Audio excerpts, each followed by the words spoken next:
Está escrito em 1 Crônicas, capítulo 4, versículos 9 e 10, o seguinte: E foi Jabes mais ilustre do que seus irmãos, e sua mãe deu-lhe o nome de Jabes, dizendo: Porquanto com dores o dei à luz.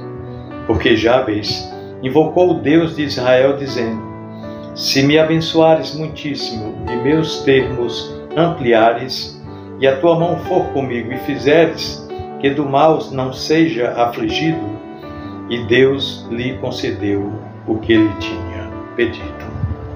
Meu irmão, minha irmã, Jabes não era um profeta nem um guerreiro. Era apenas um filho de uma mulher que lhe deu um nome marcado por sua dor.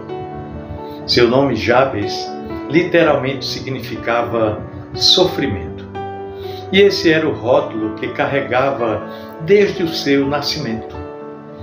Em meio a uma genealogia extensa e aparentemente sem grandes destaques, de repente surge este versículo, quase como uma explosão de fé no meio de uma rotina de nomes. Jabes aparece como um ponto fora da curva. Em meio à genealogia, surge Jabes com a sua oração. E o que o destacou? Essa simples oração. Olha, nós vivemos hoje numa geração que está afundada em distrações. Nós corremos o tempo todo, com a agenda sempre apertada, com a mente fragmentada por 1000 preocupações ao mesmo tempo. Nós temos aplicativos para lembrar de tudo, menos para lembrar de orar, para lembrar de buscar a Deus a sós em oração. Passamos mais tempo em telas do que em silêncio, mais tempo resolvendo problemas do que buscando a direção de Deus. E nesse cenário, a história de Jabes soa quase como um grito de alerta para nós. Em meio a essa correria, há poder em parar e pedir. Sim, Jabes pediu e foi ousado em seu pedido. Ele não orou com timidez, como quem teme incomodar, mas clamou com fé, como quem sabe que Deus é poderoso para fazer infinitamente mais. E o que foi que Jabes pediu nessa oração tão curta, tão resumida? Ele pediu que Deus o abençoasse muitíssimo. Ele não pediu apenas uma bênção simplória. Ele pediu abundantemente. Ele queria mais do que uma vida comum. Ele queria ver os limites da sua existência sendo alargados. Ele queria sentir a mão do Deus Todo-Poderoso o conduzindo e ser protegido de todo o mal. A sensatez nesse pedido, nesses pedidos, nessa oração. Será que nós temos orado assim? Ou será que nós estamos tão ocupados, tentando resolver tudo com a força dos nossos próprios braços, que estamos nos esquecendo de levantar os olhos ao céu e simplesmente pedir, como fez Jabes? A verdade é que muitos de nós paramos de pedir porque estamos cansados de não ver as respostas como queríamos ou no tempo em que queríamos. Paramos de orar porque o ritmo da nossa vida está nos consumindo. Nós substituímos a oração pela pressa. Isso é fato.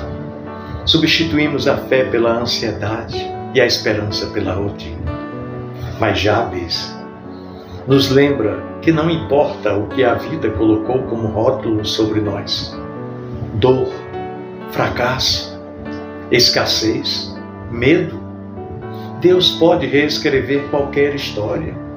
E Ele faz isso quando nós temos coragem de pedir, de clamar, de bater a porta com fé. A oração de de Jabes é mais do que um pedido de bênção. É sobretudo um grito de transformação. Ele queria viver algo novo. Ele queria romper os limites. Ele queria quebrar maldições. Ele queria abrir um novo capítulo na sua história. E isso só começou a acontecer quando ele parou tudo para falar a sós com Deus, na sua simplicidade. Hoje, em meio à sua correria, às pressões do trabalho, às cobranças da vida, Deus ainda espera que você pare. Pare para pedir, pare para clamar, pare para confiar, pare para entregar o controle nas mãos do Senhor.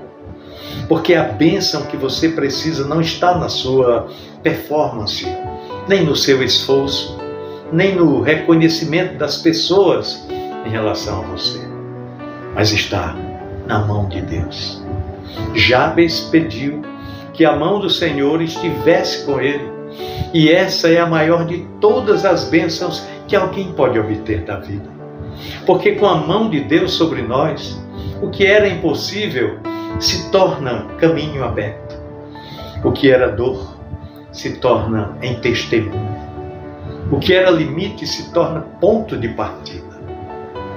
Você pode até estar vivendo um tempo onde tudo parece pequeno demais, onde as suas forças, onde as suas oportunidades, onde a sua esperança, as suas expectativas. Mas quando você ora como Jabes, você convida Deus a intervir, a entrar na sua história. E onde Deus entra, os limites caem, as fronteiras se expandem, as cicatrizes viram marcas de vitória e a aflição dá lugar à paz. Talvez você tenha crescido ouvindo que não era capaz, que não iria longe, que o seu lugar era mesmo o do sofrimento. Jabes também cresceu com essa marca, mas um dia ele decidiu que aquela não seria a sua história final. Jabes pediu, clamou, ele foi ousado, ele creu, e Deus, isso é o mais maravilhoso, Deus o ouviu. Olha, meu irmão, minha irmã, hoje você é convidado a fazer o mesmo, a parar por alguns minutos, mesmo em meio ao caos, e pedir, mas pedir com fé, com ousadia, com a convicção de que aquele que ouve ainda tem prazer em abençoar, ainda deseja expandir os seus limites, os seus caminhos, ainda se dispõe a caminhar com você e proteger a sua jornada. E quando isso acontece, nenhuma aflição pode dominar, nenhum passado pode limitar e nenhum rótulo pode impedir o novo de Deus em sua vida. A história de Jabes nos ensina que não é preciso muito para viver o extraordinário de Deus. Só é preciso uma coisa: parar, desacelerar e clamar com fé. Porque o céu ainda responde aos que pedem. E Deus ainda muda histórias de quem tem coragem, ousadia de pedir aquilo que o mundo disse que você nunca teria condições de alcançar. Pare, peça, creia e viva como quem sabe que a mão de Deus está sobre a sua vida. Pensemos nisso. No amor de Cristo. Amém.